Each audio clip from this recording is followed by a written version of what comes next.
The movies that time forgot. Welcome back to another episode, another edition of the Movies That Time Forgot, a review show where I talk about the films that people don't know about or just don't remember anymore. And today, I'm going to be talking about the Omen series in this little special Halloween edition. So, let's jump right in. If this is the truth, where does it end? I know it's been a while. Obviously, some time has passed. I've been busy with other projects and other hobbies, so I apologize for keeping everyone waiting. I'm not going to do a regular review. It's just going to be more of like just a fun Halloween special. But hopefully I can squeeze this one in before Halloween or while it's still the Halloween season. Please excuse the noise. It's raining cats and dogs right now, and where I live there's a big sump pump and it is working overtime right now. So, for those of you who may not know, The Omen, released in 1976, the classic original film starring Gregory Peck, Lee Remick, David Warner, and a slew of other great character actors. 45 years this year. It is the 45th anniversary of the original Omen, one of my absolute favorite horror films of all time that still scares the shit out of me. Spoilers. Just remember to say this right off the bat. So if you haven't seen any of the Omen films and you want to, don't watch this video, don't watch this review. So back in 1976 when they wrote the film, it was during what was called the Satanic Panic era of Hollywood, where a lot of Hollywood movies were dealing with devil worshippers and Satan, just the occult. There was The Exorcist in like 1973, there was The Omen in 76, Rosemary's Baby was in there at some point in the 70s. The marketing and publicity department thought, hey, wouldn't it be fun if we make this film about the Antichrist on Earth and release it on June 6th of 1976, which apparently actually really worked and scared a lot of people. When they did the remake in 2006, and I was just finished high school, they released it on June 6th, 2006. I didn't see it on that day. I wish I had, because, when's the next time you're going to be able to see a movie about the devil on 666. The original Omen from 1976 was directed by the late, great Richard Donner, who recently passed away, God bless him. He did the Superman film, the first two Superman films, the Goonies, the Lethal Weapon franchise. So a brief little synopsis about the Omen series. So for those of you who don't know, The Omen is about this ambassador to Great Britain, this politician played by Gregory Peck. His wife has just had their first baby. Unfortunately, unbeknownst to her, the baby was stillborn, and Gregory Peck, he doesn't want to tell his wife the news. I guess she passed out or something. He's worried that this news would devastate her. He doesn't have the heart to tell her the truth. So this priest suggests to Gregory Peck that he should adopt a child, lie to his wife, and say that it really is their baby boy. Gregory Peck's character, Robert Thorne is his name, adopts this little baby boy, which they call Damien. Unbeknownst to them, it is actually the Antichrist, born of a jackal on June 6th at 6 a.m. All these bad things start happening around Damien. Animals get scared of him. The nanny commits suicide. He can't go to church. They try taking him to a wedding and he causes a fit. And so this causes Gregory Peck and David Warner's character, this photographer, to do some digging and find out who really is this child that he adopted. It's kind of a detective story. It kind of becomes like a very sort of a thriller. It doesn't focus on, you never see a demon in the whole movie. It's not like The Exorcist or even movies today like The Conjuring. You never see the devil himself. You never see ghosts or witches. The movie very cleverly plays on superstition and coincidence. All these strange occurrences happen that could very well be chalked up or explained by just bad luck. But the movie tries to imply that it's not really coincidence, it's the Antichrist or it's the devil himself. Long story short, pretty much everyone dies. Gregory Peck's character, he finds out the truth. He tries to kill little Damien with these special sacred daggers. He gets killed himself. Little Damien, the Antichrist, lives, and now he's being adopted by the President of the United States, which implies that he is soon to take over the world one day as a politician. The sequels kind of prolong this. In the second film, Damien is a teenager and he is living with his uncle. And now he is part of this, he's enrolled in a military academy. For some reason, he doesn't realize that he's the Antichrist. So he thinks he's just a normal kid, but these strange things happen to him. He has just some sort of power in him, but he doesn't understand. He doesn't know who he is. And the movie is about him realizing who he is and accepting who he is, the Antichrist. The third film, which is actually called The Final Conflict, is actually a great sequel, a great horror sequel starring a very young Sam Neill from Jurassic Park. This is a breakout role for him. This is a breakout performance. He plays a grown-up Damien, and he has inherited the Thorne family company, you know, the industries, and he is now an ambassador to Great Britain, to the President of the United States, with high hopes of being the next candidate. Everything that was set up in the first two movies actually pays off and comes to play in this movie. Damien, the Antichrist, is now in power. He's like literally one step closer to ruling the world. People in his aid know who he is. They know he's the devil's child, and they worship him. People don't really do this anymore. People don't really do like epic horror movies. Not really. Horror movies are usually like one-offs or they're sequel spawners, but they don't really add anything to the genre, you know what I mean? But back in the day, we had great original horror films, and every once in a while we had good sequels that would follow up to it. You know, it doesn't just do the same thing all over again. You know, you have your sequels like Jaws, where it's literally the same movie over and over again. It's just, oh, there's another shark. Okay, well, I guess we gotta kill it. But horror films like The Exorcist and The Omen and Poltergeist and even others, they actually try to add something more to the story, something more in depth. Horror movies used to have an epic feeling to them. They used to have this, they feel like a saga. And The Omen is no exception. It's the rise, the birth, rise, and fall of the Antichrist. The good guys win, the devil fails, the Antichrist, again, spoilers, the Antichrist is killed, and everyone wins, and it's a happy ending. That is, of course, until we get to Omen 4, The Awakening, which was a TV movie. It's literally the first movie all over again, but twist, it's a little girl this time. It's a little girl named Delia. Ooh. That is basically the Omen series. So if you haven't seen the Omen films, I definitely recommend you check them out. Remember when the Final Destination movies came out? One kid has a premonition that they're all going to die, the plane's going to blow up.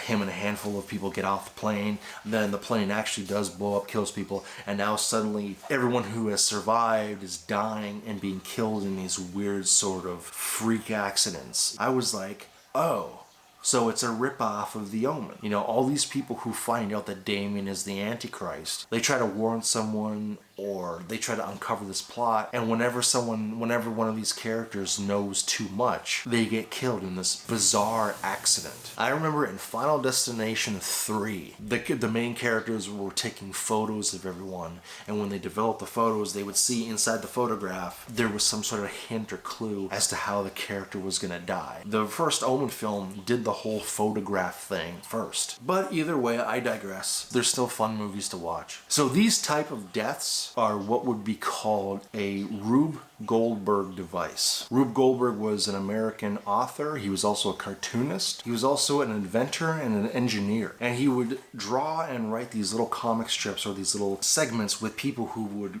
create these big inventions. Basically, it's like a domino effect. Some sort of device or contraption. Remember that scene in The Goonies? They start up this little contraption, which basically all it does is open this picket fence. That's an example of the Rube Goldberg machine. That's what The Omen is famous for. They really come up with these elaborate, creative ways of killing people. Okay, let's get to the good stuff, the good part. The top 10. To make it simpler and also more appropriate to the episode, I'm gonna cut it down to 6. Top 6 Omen deaths. Number 6, from Damien Omen 2, Charles's death. He's a character that finds out that Damien is the Antichrist. He tries to warn William Holden's character. They're out in this train yard in the middle of New York City in the dead of winter. This train magically turns on by itself. The lever pulls itself. It rams into the train with William Holden, and poor Charles is on the outside of the train.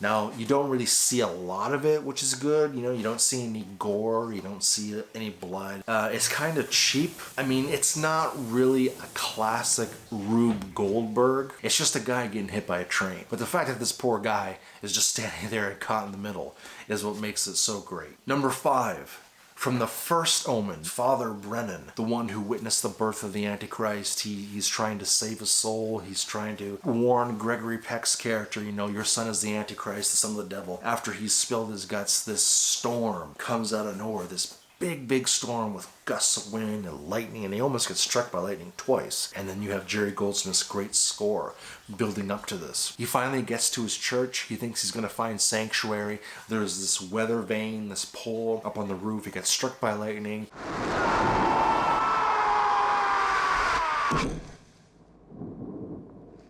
What's really creepy about this kill in the scene is that it's foretold before it happens, but you don't realize or know what it means. No blood, no gore. It's a very simple effect. For that reason, this one is a great classic death. Number 4, and no, I did not plan this. It's just coincidence. From Omen 4, The Awakening, Earl. He doesn't have a last name. He just called Earl. He's this private investigator. He's this guy that finds out that little Delia, this little girl, is the new Antichrist, the next Antichrist. And it's the same shit all over again. It's just, you know, he finds out too much and he tries to warn people. He gets just whacked by a demolition ball, a wrecking ball. And the great thing about this death is the cinematography. They had this really good and effective slow motion photography.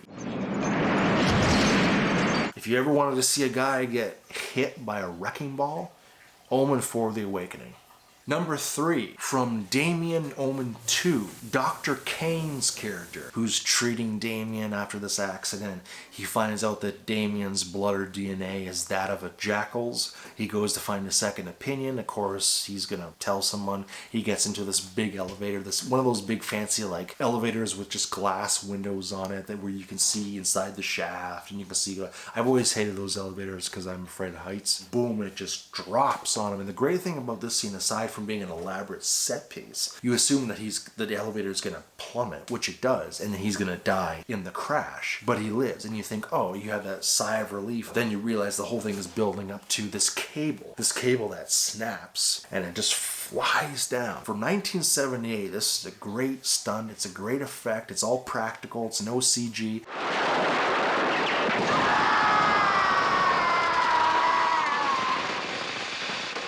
Another great thing about these Omen deaths in these Omen films is that they make anything out of the ordinary scary. We all have to use elevators. We all get in them. And the thought that something crazy could just happen, you know, cables could snap. Everybody has bad luck. You know, everybody has bad things happen to them. But the thought that there could actually be a reason for it is really scary. Number 2, from Omen 3, The Final Conflict. Okay, this one's great.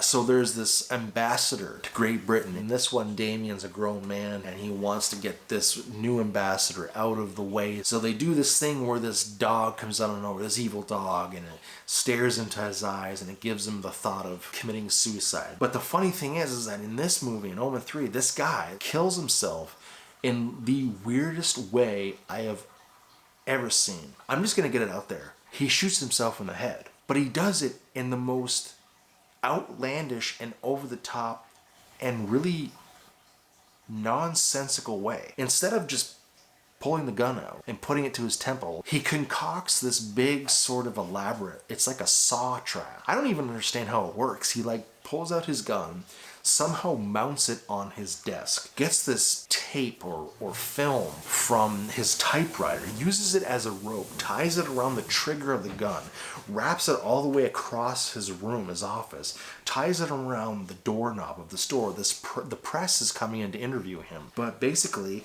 when the press walk in the door... Come in.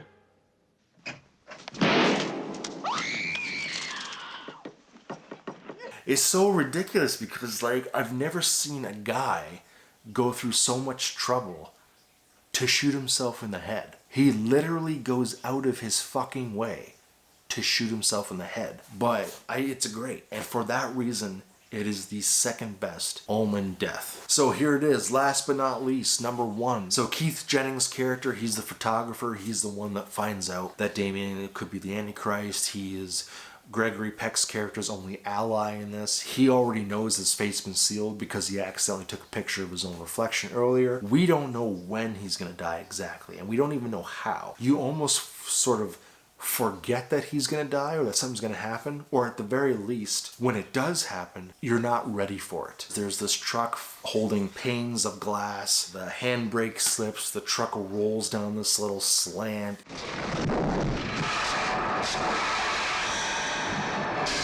It's classic, it's creative, it's well executed, pun intended.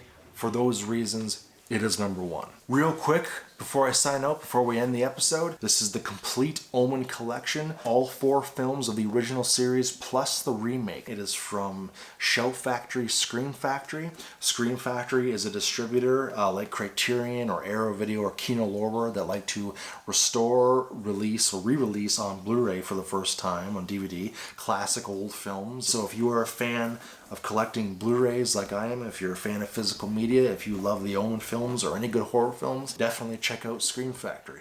It's all for you! So, what is your favorite Omen movie death? Or what's one that you think is really good that I haven't mentioned? Leave a comment down below. Thank you very much for watching. Thanks for tuning in. Make sure, like I said, you leave a comment. Make sure you subscribe to 3 Wiseman Films. Definitely have a safe Halloween this year. And to that end, stay tuned because I have more episodes coming on the way. Alright everyone, happy Halloween, and I will see you in the next one. Remember, if something bad happens to you today, it could be the Omen. You have been warned.